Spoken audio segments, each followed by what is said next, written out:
Remember, please hit like and subscribe for me. Thank you so much. Okay, let's go. Hi, everyone. Today's Friday, July the 18th, and this is the Moneyball Morning Report for the Benzinga Pro platform. Today is an OPEX event. We also are going to move full steam into earnings. Now, a lot of people are looking at this breakout level that is, let's go back to the ES here. I want to remove that alert. Let's talk about the opening range. The opening range for this morning in the ES, high 6,343.75, low 6,338.50. We are holding the low of that range very, very nicely. You might notice a Fibonacci here. I have it drawn on the largest volume candlestick of yesterday, which gives us 6,352 as a potential target upside, and then 6,358. If we move to the volume candlestick that is the largest of the prior days in motion, it is this big reversal candlestick that we had on that Fed news. That gives us 6,350 at a 1-to-1 formation, meaning this range has been multiplied by 2. And so we've got a move up here. My thought is the following. If we cannot get above 6,352, we should collapse down into easily 6,335. There's a lot of volume dancing around that zone. Also a super important line. And perhaps even head to 63.27. That being said, at this juncture, dips are still buy zones until we lose 63.35. All of this is a pullback into support that will bring buyers. Overnight low, still holding.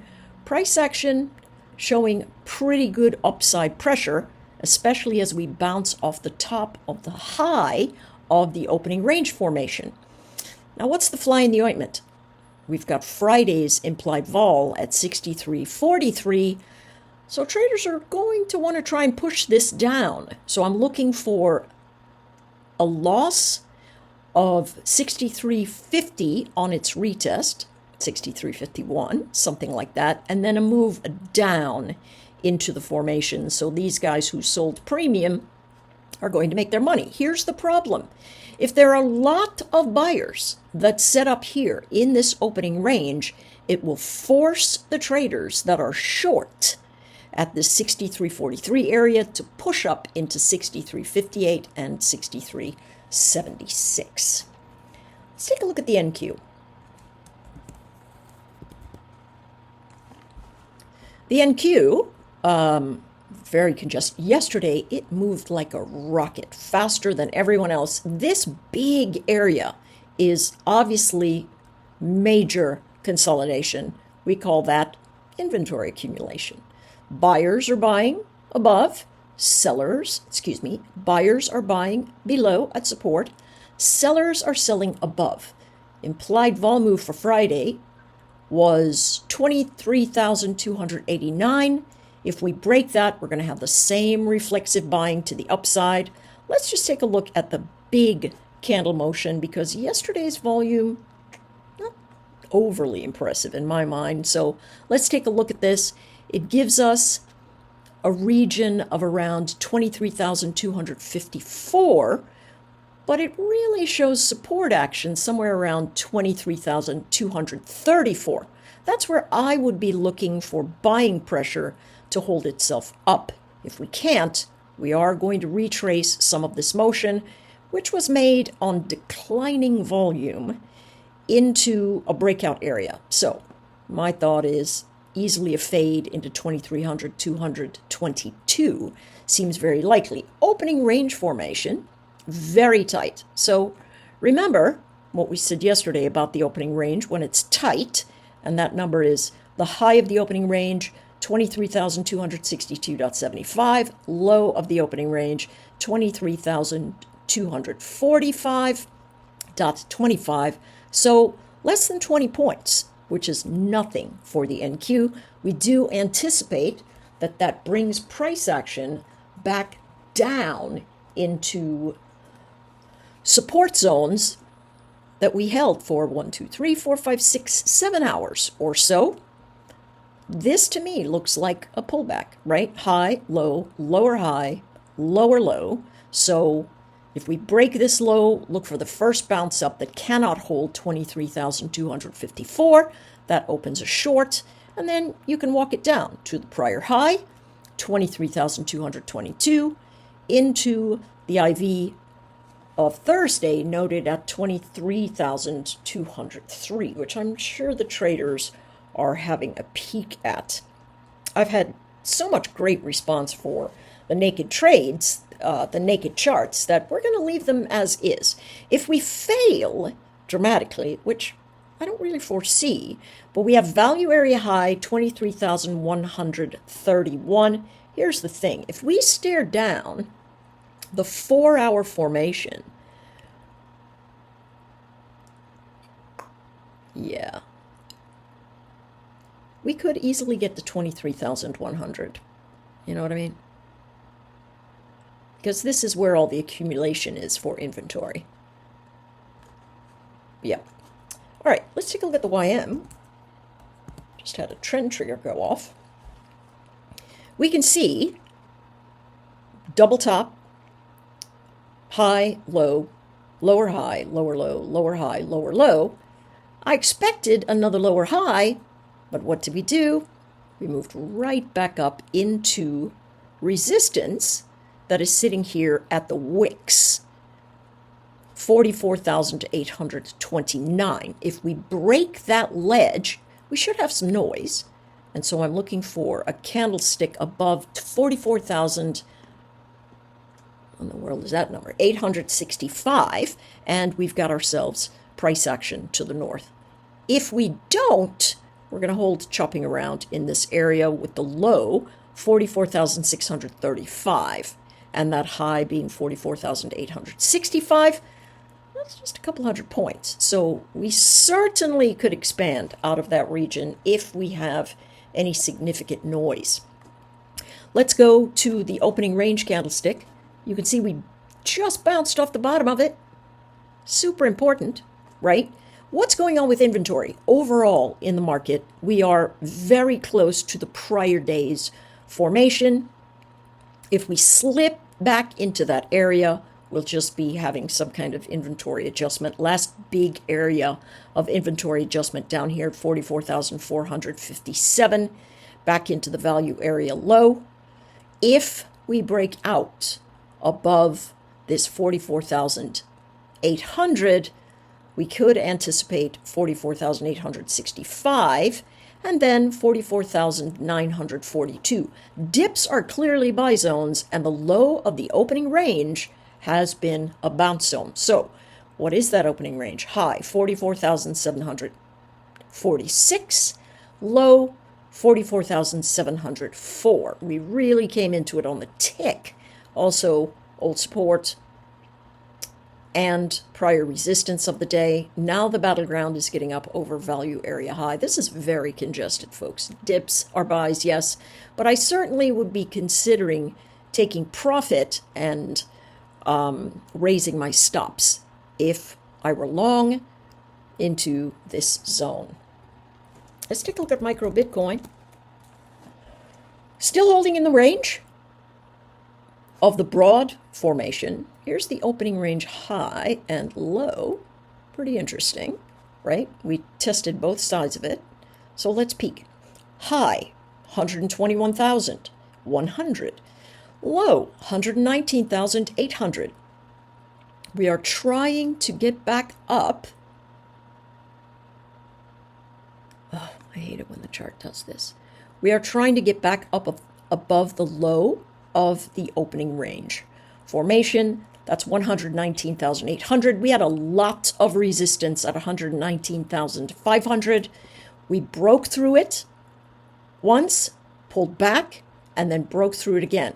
They are really trying to hold these higher lows. They're really trying to do it. Right now, we sit at the point of control, which is 119,485. The volume weighted average price for this entire range is 118,438. Notice Friday's expected move is all the way up here at 121,775. And that gives us the push point that we might have for further upside pressure. My suspicion is if we can get inside of that opening range low again, it's going to represent a stop buy or a buying pressure event that will take us from 119,800 to 121,000, right? So dips certainly buys across the board. Let's take a look at oil. Oil is on the run, friends. What? Look at this. Big formation, right? This is the Iran business. And then here we are, $70.23 high of the expected move. We are sitting at the volume weighted average price, which is also a resistance zone, but a lot of upside pressure, and the volume area is thin. I expect pullbacks to be buy zones here, no doubt about it. We are well over the initial gauge for volatility for Friday. Let's use a Fibonacci to help us.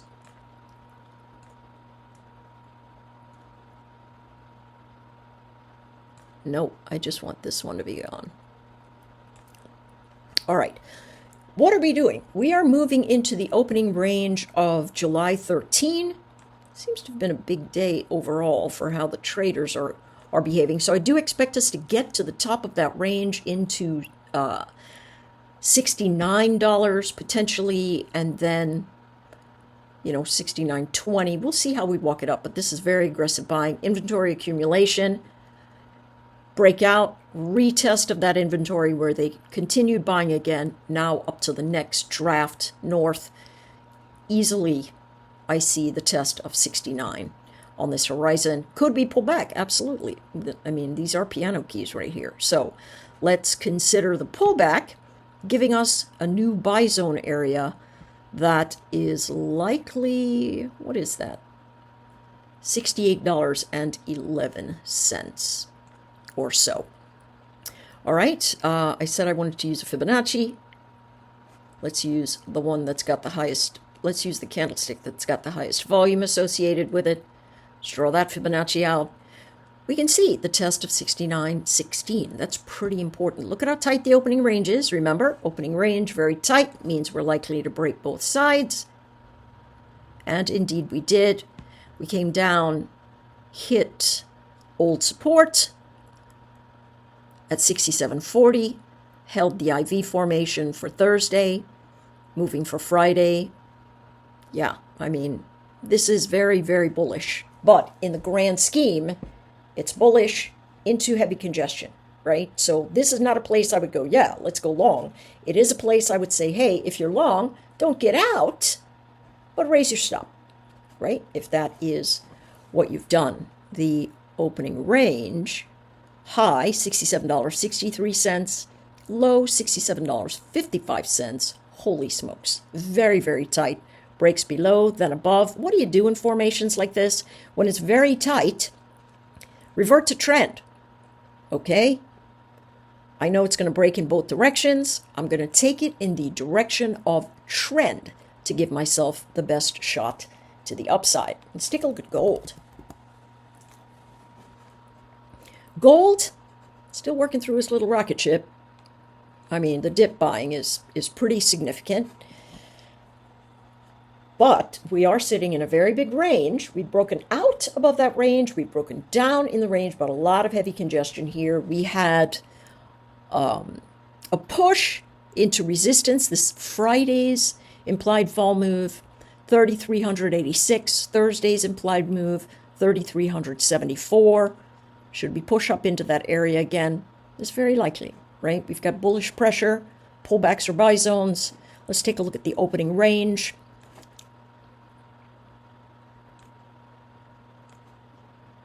Opening range high in gold, 3,350.20, low 3,344.50.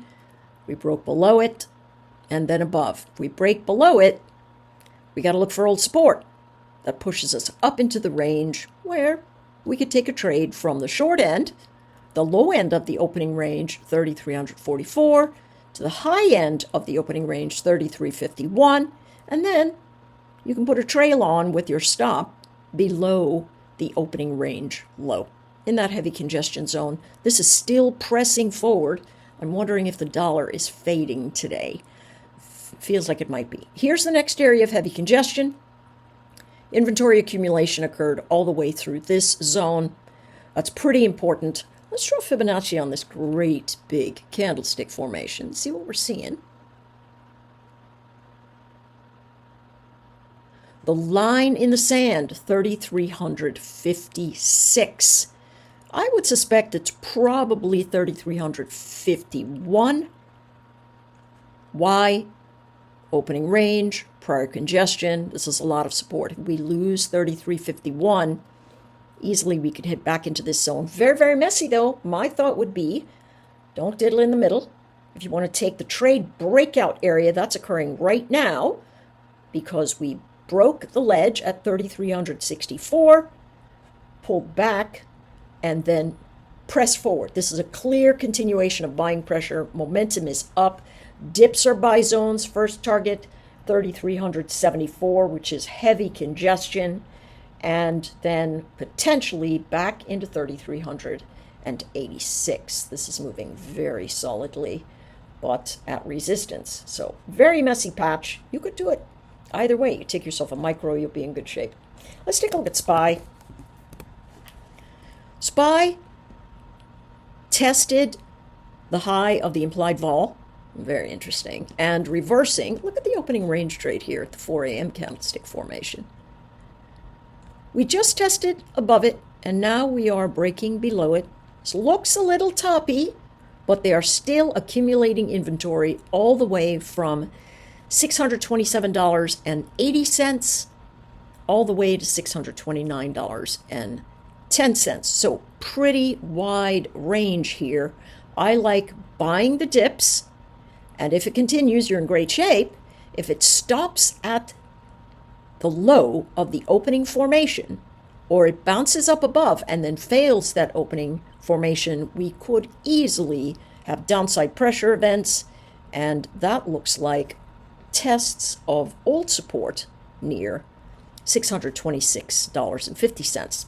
All right, that's it. Hey, listen, today I'm going to be doing something pretty interesting. Of course, you know I have the Benzinga Pro platform, Midday Money Ball, for those of us that trade stocks and options and the like. That's coming at 11:45. Got some interesting things to look at on both sides of the fence. Then I do have something in the afternoon, but I can't remember what else.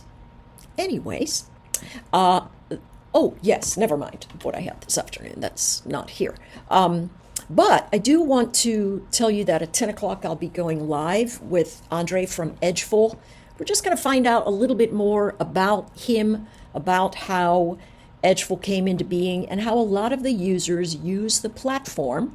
And so there'll be fun things. If you already use Edgeful, great. If you don't, and you just are interested in taking a look at it, great. I like Andre very much. I'm doing this to give him some really great exposure because he's a really solid young man, and they're doing a lot of big things. A lot of futures traders use Edgeful, and I heard news that they might be doing some things for the APIs for Top Step, so coming soon. All right, folks, that's it. I'll see you on the streams.